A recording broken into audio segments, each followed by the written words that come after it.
Okay, so we are beginning Season 2 of this particular little Minecraft series by going over all of the various house rules. And I'll talk a little bit about some of these as I create the world, but we'll also talk about some of it as I go through it.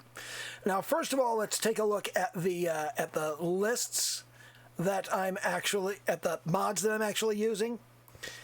And over here, we have the Fabric Mod Loader and API are the major thing I'm using. I'm using X-Arrow's World Map and Minimap mods, Masadi's Mini HUD and Lightmatica, neither of which is ready for 1.18.2 yet, so they're not installed at the moment. Nembon's Carpet mod is up and running, and Crushed Pixel's Replay mod and World Edit are also not available. I don't know who made World Edit, but it's like iconic. Everybody knows what it is. And these are the mods that I have installed, but there are a number of rules attached to them. So we're going to talk a little bit about that. And the first thing is, before I can use any coordinate mods or F3 commands, or for that matter, the mini HUD info lines, I have to collect the Vagabond Toolkit. And the Vagabond Toolkit is all of this stuff here. You can see I've got torches. I need at least 16. I have a stone pickaxe, a stone spade, a stone axe, a stone hoe, the crafting table, the furnace, a boat, a bed, and you can see that I've got mutton over here. It doesn't have to be mutton, but it does need to be some kind of cooked meat. So it could be chicken, it could be steak, it could be pork chops. I don't eat pork chops because I'm Jewish. Or it could be mutton, obviously. But it does have to be meat, it does have to be cooked, and there do need to be 16 of them. Now then we've got all of this stuff that kind of sits in the way of me doing anything. And the first one is the village bell. I am not allowed to build a house until I have collected at least one village bell from a village that I've found. Similarly, I have to find a composter before I am allowed to build a composter. The same goes for all of these workstations. I can't build any of them until I find one. And until I find and can build a composter, I can't grow crops. Without a smoker, I can't breed animals. Without a cartography table, I can't make maps or use any map modifications, which means X-Arrow's Minimap and World Map. I cannot turn those on until I find a cartography table. I need the blast furnace to build armor, the smithing table to make swords. I need the fletching table to make bows and arrows, which means that axe you just saw, that stone axe, that's my weapon until I can get around to finding these three tables, or at least one or two of them. I can't make armor until I get the blast furnace. If I find some, I can wear it, but I can't make any. Same thing with the swords. If I find one, I can use it.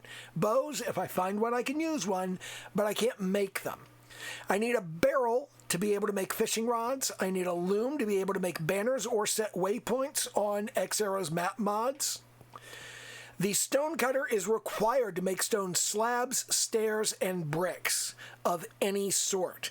I can use cobblestone, and I can use cooked stone and smooth stone like that all I want, but I can't make the stone slabs, stairs, and bricks until I find or can construct a stone cutter.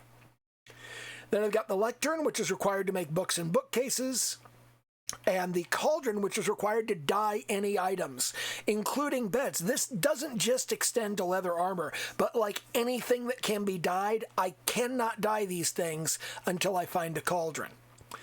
I need a grindstone before I can repair anything. So like if my tools are wearing out, I just have to let them wear out until I've found a grindstone. I need the brewing stand to brew any potions, but I need that anyway. That's like nothing. And I have to collect all 14 of those before I'm allowed to make an enchanting table. And the enchanting table is required to use the mini HUD overlays and whatnot, and the 3 teleport packs that I typically have from Vanilla Tweaks, which are the home, spawn, and back packs. these are not currently updated to the current version, but they should work just fine, so I'm going to go ahead and load them in. Then we've got the anvil. I'm not allowed to repair things on the anvil until I have a grindstone, and I'm not allowed to repair or combine enchanted items until I have an enchanting table. So that's not an option to get around that, needing all 14 of those items to make an enchanting table. There's no way around that. Now then we have the actual cartographer villager.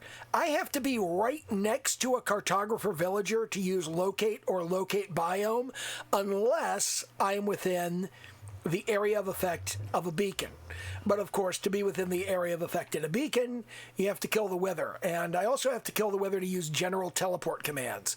X-Arrow's map mods allow you to teleport to items that you've already, to places that you've already discovered.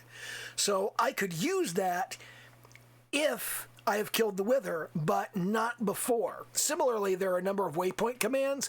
I'm not allowed to use those until I find a loom, which includes death points. I can't track death points. And I actually have that already set up in my preferences. If you look in the view settings, no, it's not there. It's the minimap is off, and on the entity radar settings, no, that's not it. Waypoint settings, there it is. On map waypoints are off, death points are off, in-game waypoints off, keep all death points off, delete reach death points on. All of that stuff is turned off, so I'm not using it right now, and I'm not allowed to use it until after I've gotten to the appropriate point. Similarly, nether portals. I have to repair 2 broken portals to make a custom nether portal.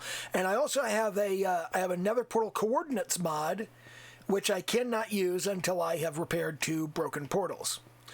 Now, similarly, here we have the ultimate beacon, the so-called beaconator, with its 6 beacons, each one configured with, well, each one could be configured with an effect, but currently I have none of them configured with any effect. So they're just sitting there. And within the, once I've built one of these, then I can use world edit and fill or clone commands. And obviously within its area of effect, I can use locate and locate biome. But the world edit and the /fill or /clone commands, I just have to build this 6-way beacon, which means killing 6 withers. I have to kill 6 withers to get that. And then over here, we've got the Ender Dragon. The Ender Dragon must be killed before I'm allowed to use the X-Ray resource pack, any of the carpet mod commands, or the game mode command. And when I use the game mode command, I'm not allowed to go into creative mode, only into spectator mode and survival, or adventure if I ever had any use for adventure. But I'm only allowed to go into spectator mode, and I'm not allowed to use it to explore. I can't go places I haven't already been. I have to stick to places that I've already been on the map, although I can dive down into the ground and see what I can see off in that direction. But in order to go there, I've got to come out of spectator mode and go over there in survival. And those are pretty much the house rules. So what I'm going to do at this point is I'm going to duck out of this. This is the redstone testing world that I put together in the previous version, which I have just kind of ported over. And now it's got all of my house rules and whatnot in it. And I'm now going to dump out of this. And once I've dumped out of it, I'm going to go into options and resource packs.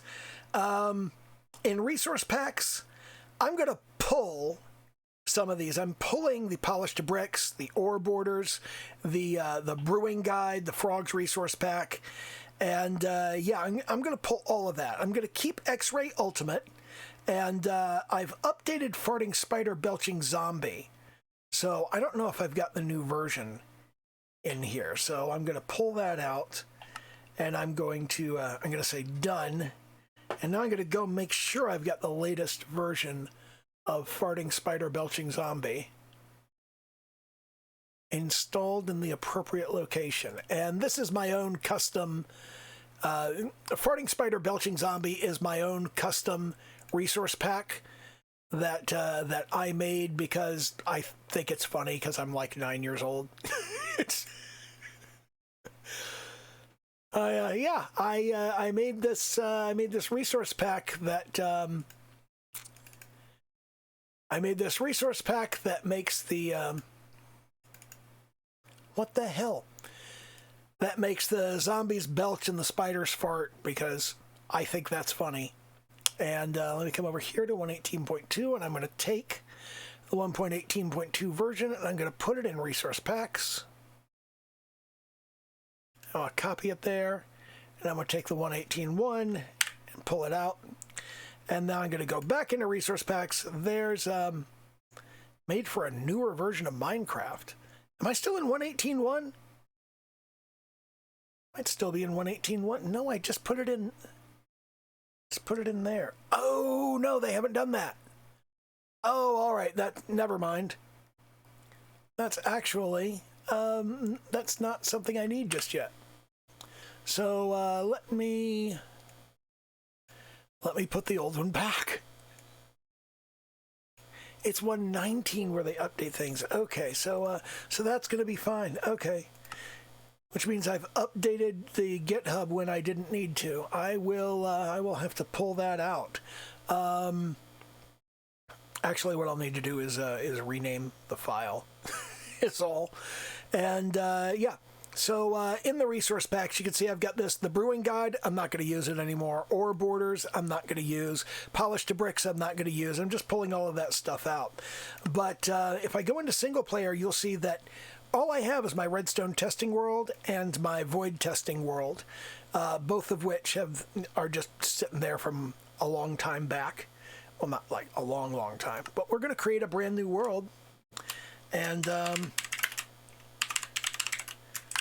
we're going to create it as Uruha Rushia. Difficulty is set to hard. Allow cheats is on. Game mode is survival. More world options. Uruha Rushia is also the seed for the world generator. We're going to go ahead and leave the bonus chest off.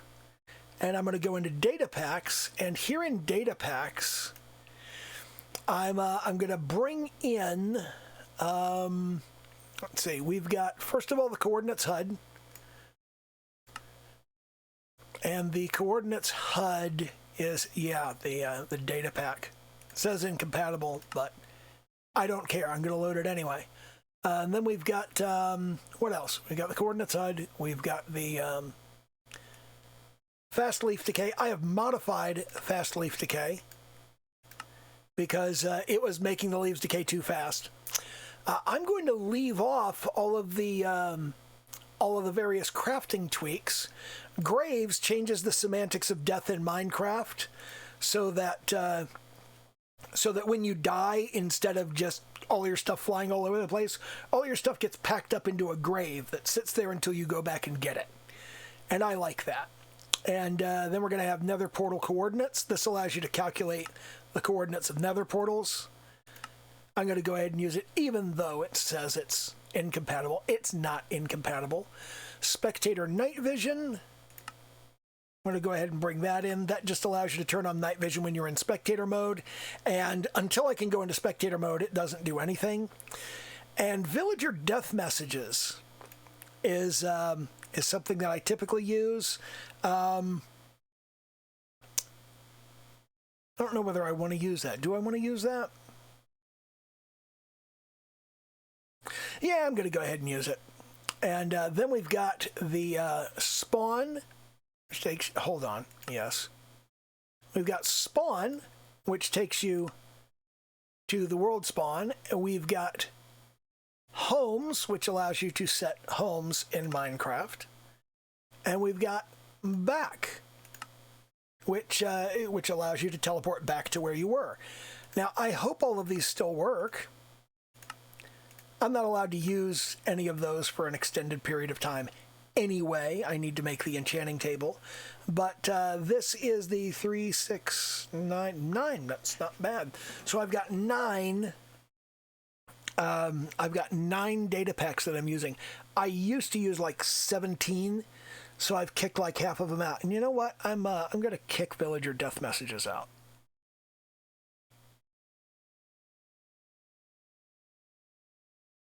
No, I'll keep it. I'll go ahead and keep it. So that's our data packs, and we are now going to create the new world, and I have not looked at this, so this is the first time I'm seeing it just at the same time you are. We're going to whack create new world. I have not generated this in 1.18.2.